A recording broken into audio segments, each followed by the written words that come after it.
was going to say good morning, but I think it's afternoon now. So thank you, Pastor Jay, for inviting me to be your guest speaker for HBCU Sunday. And I want to make sure that you know that I was not focused on Super Bowl Sunday either. But I will get you home long before the kickoff today. I also was sitting back there thinking, well, I better get up to this pulpit real quickly because Pastor Jay and young brother Eric Brown are taking my speech. So it's going to make it much, much shorter. But I feel right at home here at St. Joseph's AME, 154 years old. I did not get the opportunity to see the original church building of 1869, but we did pass by it. And that's great history here in this community. And in a few minutes, you know why I feel very much at home at this pulpit. Pastor Jay has already taken a little bit of my thunder of telling you how he got me here today. And it's really all about connections. He mentioned first that we are natives of New Orleans. And we also went to that famous high school in New Orleans, St. Augustine's High School, place where my 5 brothers and probably a dozen of my nephews and great-nephews have already graduated from. And also, the third connection is that we're both Howard University graduates. And though I did not know him when he was at Howard, he graduated a few years before I became provost of the university in 1996. Some of his classmates and even students who worked with me at both Xavier and at Howard were his classmates. So I have heard a lot about him from them. And then fourth, we're both members of 2 fraternities, and I need not mention to you what they are. They just happen to be the 2 oldest, 1904 and 1906. And you know that from the program. And I want to thank all of my brothers and the sisters who are here from the Divine Nine. As I tell students all the time, I am an equal opportunity promoter of all fraternities and sororities, so I do not get in trouble with that. Pastor Jay is also well known in Detroit. Some pastors that I know who are his contemporaries have known him for a long time. And I had never met him until about 6 months ago. And as you can see, he wasted no time in inviting me here to be your speaker today. So I'm really very, very happy to be here to support HBCU Sunday, NCCU Sunday. President Akinley and I have met before, so it's nice to be here in this community of North Carolina Central University. And in many ways, it's like preaching to the choir this morning after seeing all of you stand up from your various HBCUs and other institutions. We're all very, very proud of the fact that we have been educated and graduated from those institutions. And today, they are needed even more than they were over 200 years ago when most of them were founded. So I hope that I'll share a few facts and some comments that you might not be aware of that will make you even more supportive of your own alma maters, as well as getting some of your friends and your classmates who are alumni to be extremely supportive of those institutions today too. Because without our support, our institutions are not going to survive. But before I talk a little bit about HBCUs, allow me to share a little bit about my family and our faith. And I would have to begin by saying that few individuals will question the accuracy of my theme for the day, which is simply, we have come this far by faith and with education, but there is still much more work for us to do. We have come this far by faith and with education, but there is still much more work for us to do. Without faith and without hope, few of us here who are products of the last 2 generations would have had success in our lives and our professions were it not for our ancestors. Our African-American parents were indeed a hopeful people who expressed their disenchantment with injustice, inequality, and inhumane acts tactfully, so that it would not adversely affect the lives of our families. They were not tolerant of those unjust and unequal practices, but they chose when and how to speak out so they could be clearly heard. My parents were very much like that, and I could tell you that I think about them often whenever someone compliments me about my work. Our parents set the course of our futures, and they're the ones who should take the bow and be congratulated for what we have earned and accomplished. They made the necessary sacrifices for us, and they laid out the paths that we should follow, even though most of our parents could not attend high school and/or could attend college. My parents, however, were fortunate to obtain a high school education in the late 1920s, something that most of their families, their siblings, did not have the opportunity to do because the Great Depression came along in 1929 and lasted for 10 years. Neither of my parents' families had enough money to send them to college in the 1920s, and I have to tell you, if my parents had graduated from college, they would have really been even better than they were. But we were very satisfied because, of course, like all of us, we consider our parents to be the smartest people that we ever knew. Many families made huge sacrifices during that difficult economic period in 1929 and beyond, but it was obviously more challenging for African Americans because they had little compared to the majority of the population, many of whom had lost a whole lot. Many of our parents, our uncles, and our aunts who lived during that period were very successful in our minds because they raised a family on a small salary and they had limited job opportunities available to them. I'm the sixth of 9 children, and my father was the sole breadwinner. He had a good job initially as a Pullman porter until the Pullman porter business went out in the 1960s, and then he became a janitor for a little while. And he ended his life profession as a longshoreman. Know the sacrifice that he made to support our family, and he did whatever was necessary to make ends meet for that family. So in many ways, we have indeed come this far by faith. But if there had been more educational opportunities available to them and that they could afford, life might have been so much different. But I'm very content and very happy with the life that I've lived because we learned the value of hard work, we learned how to buy and save money, and also the importance of setting goals and also believing in ourselves. And I'm happy to say my father and his family was raised in the AME church in New Orleans between 1911 and 1939.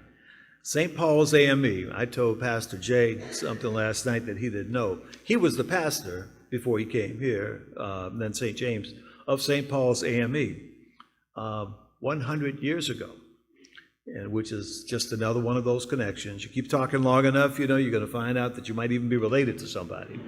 So you got to be careful. But St. Paul's in New Orleans is literally around the corner from where I was born and where I learned to walk. And I always remember, my father in that house, and always remember my father and his family attending St. Paul's AME in New Orleans. My mother was raised Catholic, and she married my father in 1939, and he remained a member of AME for another 20 years before he converted to Catholicism. But all of my siblings were raised Catholic, as was the custom of that day. And I'm the one who decided at the young age of 13 that I would enter a seminary. So I studied to be a priest, as Pastor Jay said, for 9 years before I left the seminary my senior year of Howard University. But I look back and I think about those interesting occurrences because so many things that we have done in our lives have an impact later on in our lives. So here I've had the opportunity to work at 3 Catholic institutions, 2 predominantly white institutions, a diocesan university, Gannon University, University of Detroit Mercy, which is the 14th oldest of the 27 Jesuit university, and then Xavier University of New Orleans, which was founded by St. Catherine Drexel back in 1950, 1925. I said I wasn't going to shout out to any people, but that Xavier University graduate over there, Lashana Broussard Morris, was my student worker. So yes, you know, for those of you who know her, she tried to run my office. She tried to run me. I'm very proud of Yulda Shanna because she's continued on to that day. But that opportunity to return later and to work there is one of those interesting occurrences. And as I say, life is full of coincidences, twists and turns, but good things happen to all of us. Let me use my remaining time here by talking about the support and the importance of historically Black colleges, universities, and also helping our youth who are not attending or are unable to afford a college education. And I want to tell you that about 5 years ago, looked at some statistics, and we've lost serious ground with respect to African American students going to college. You know, a few 100,000 just 5 and 6 years ago, and that was before the pandemic.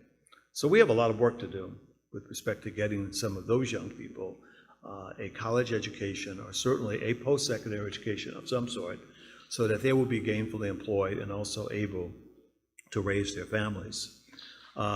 Young brother Eric Brown told us today about the first historical Black college, Cheney University in 1837, and followed by Lincoln University in 1854, and then Wilberforce in 1856, and Harris Stowe in 1857.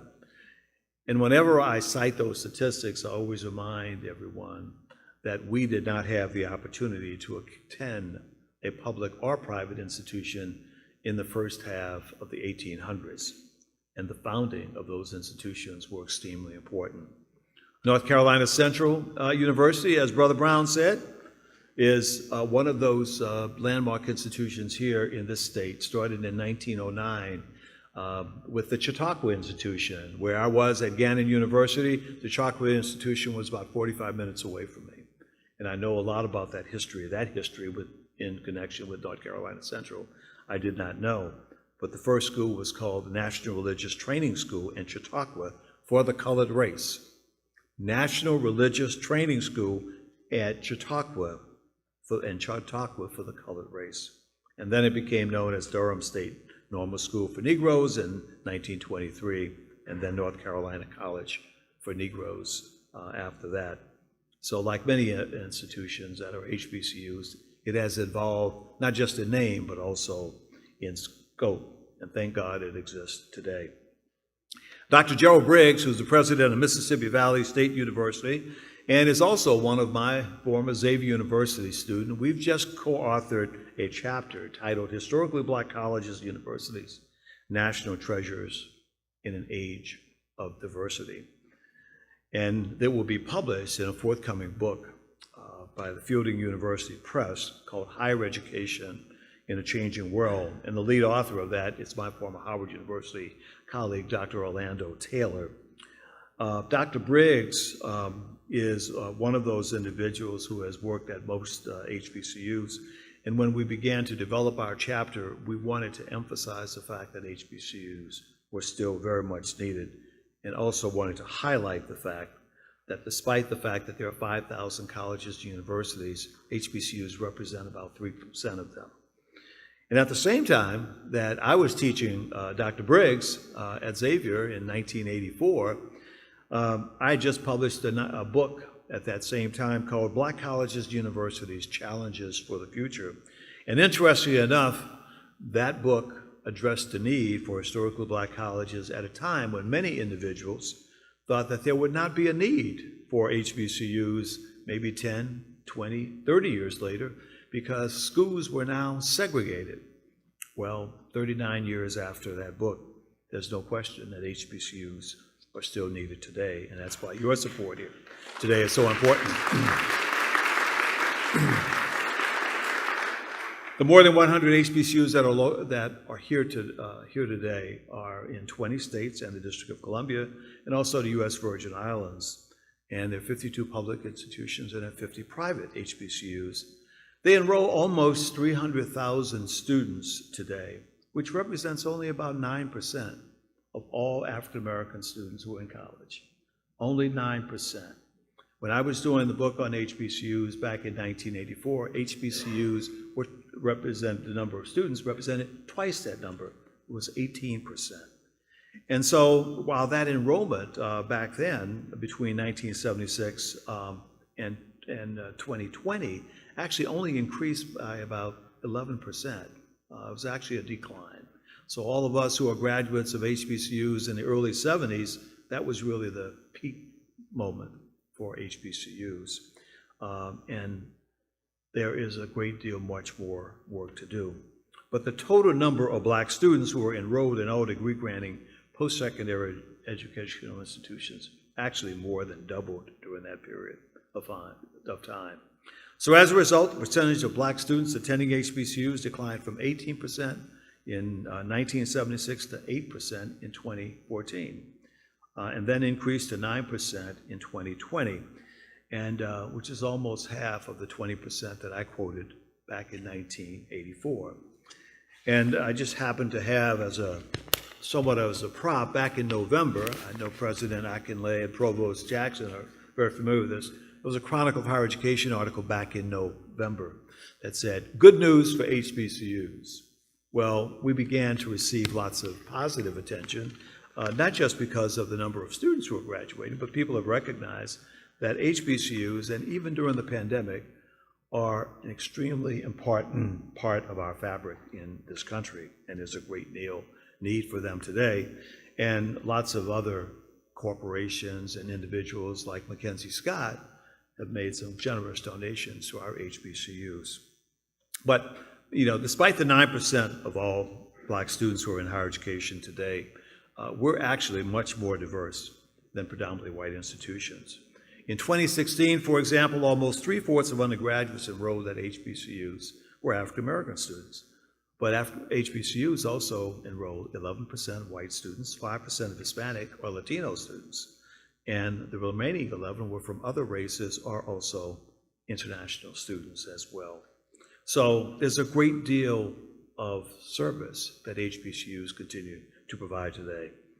And despite more of the intense competition for black and other non-white students by predominantly white institutions, HBCUs student populations have remained predominantly black. And since 2019, just a couple of years ago, HBCUs enrollments have increased. So we're not worried about the size of our institutions. We know that we still provide, an excellent education. And here are some of the other reasons. Many people think that when Vice President Kamala Harris became president, that certainly helped to influence a lot of enrollment at HBCUs, and particularly Howard University.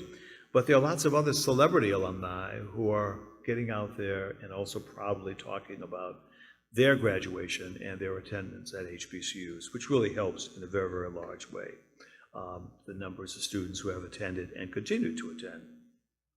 But many of our black students have attended predominantly white schools as elementary and secondary students, and many of them are looking for a change for their college education. And that's been an important change as well, and influence.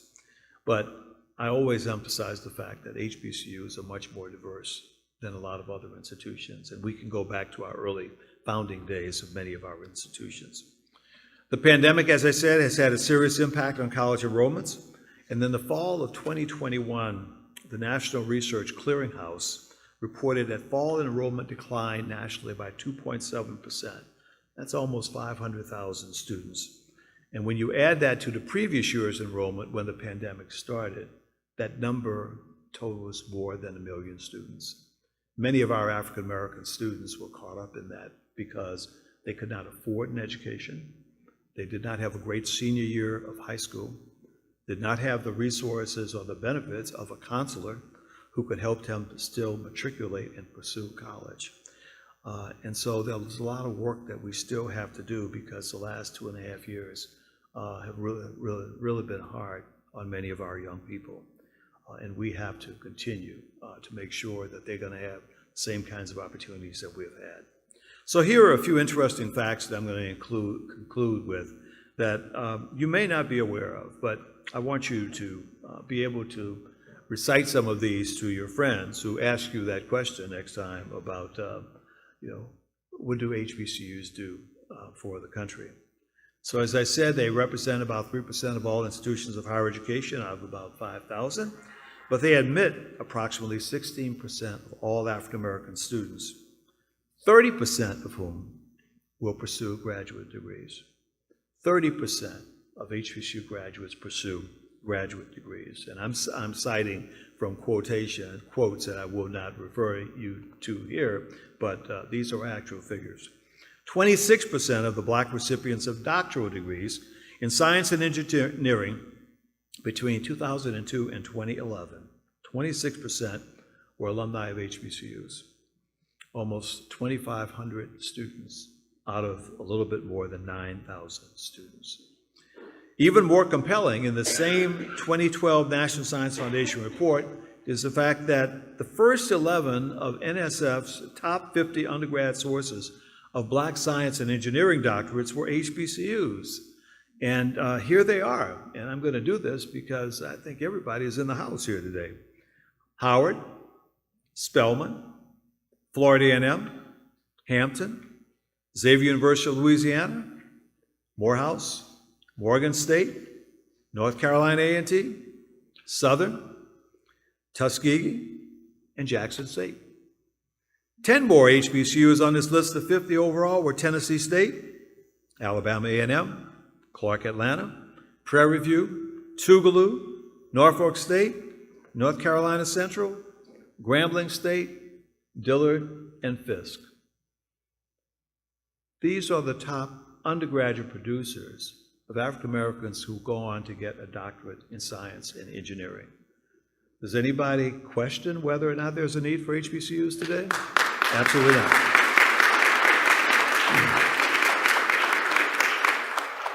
So 21 out of the 50. I mean, we can't get any better than that. In addition to the science and engineering, HBCUs have also produced a sizable percentage of Black business executives, physicians, dentists, pharmacists, and attorneys, among others.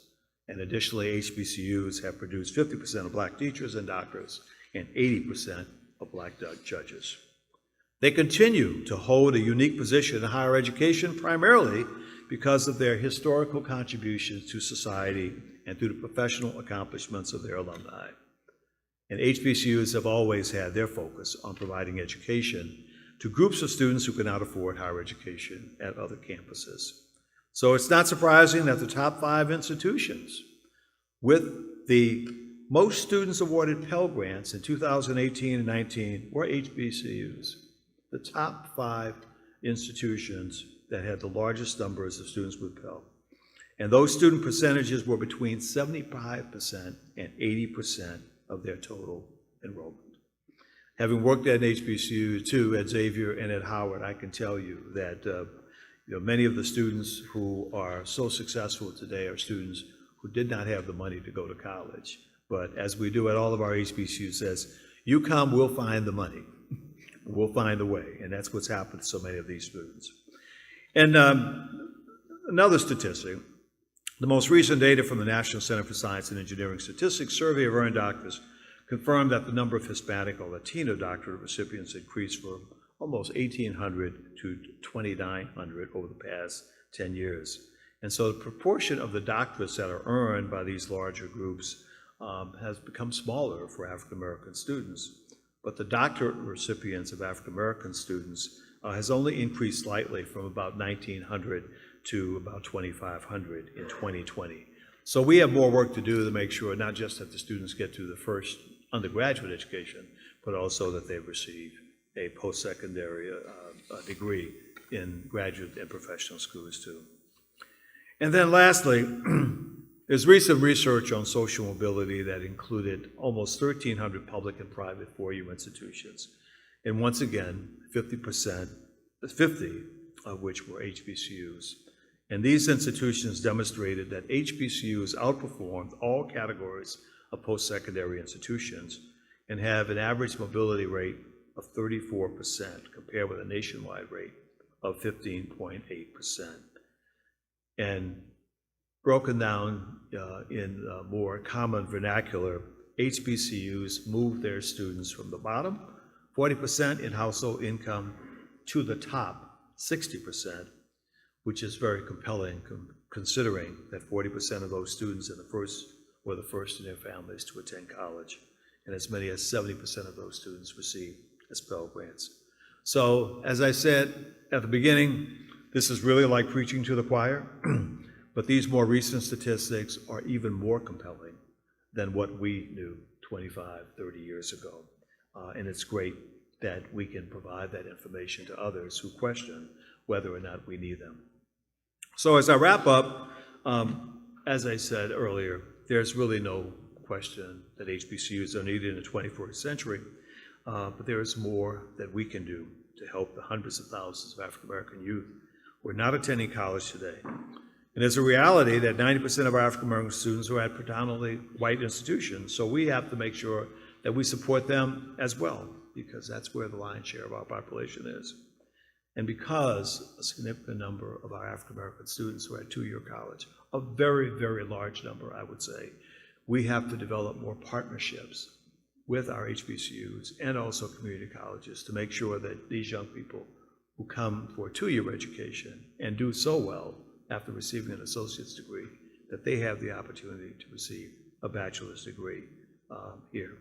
And I think that HBCUs can provide that opportunity and really lead the charge for so many of the community colleges that are out there. And then lastly, we have to spend a lot of time working with our elementary and secondary schools to make sure that our young people are prepared to attend college if they want to achieve. But in this day and age, they very definitely need some form of post-secondary education. When I was at Xavier, I was the chairman of the education department, training teachers. I spent a lot of time with urban schools, and I still do today. And so I was not surprised when I saw the results of the most recent survey about how much ground our young people lost because of the pandemic.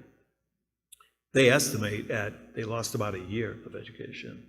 I know that many of our African American students, particularly in urban areas, lost much more than that, because many of them did not have computers, they did not have the same kind of discipline, or even parents who were at home that could help them navigate some of the things that were being taught online. We have an opportunity to make sure that these young people are strong in the next 2 years so that they have the same kind of opportunities to go to college. So, as I said at the beginning, we've come this far by faith and with education, and we still have much more work to do, and I know that you in North Carolina Central University and all of our HBCUs will continue to do that, because we need it for our current generation and for our next generation of leaders who are going to follow after us.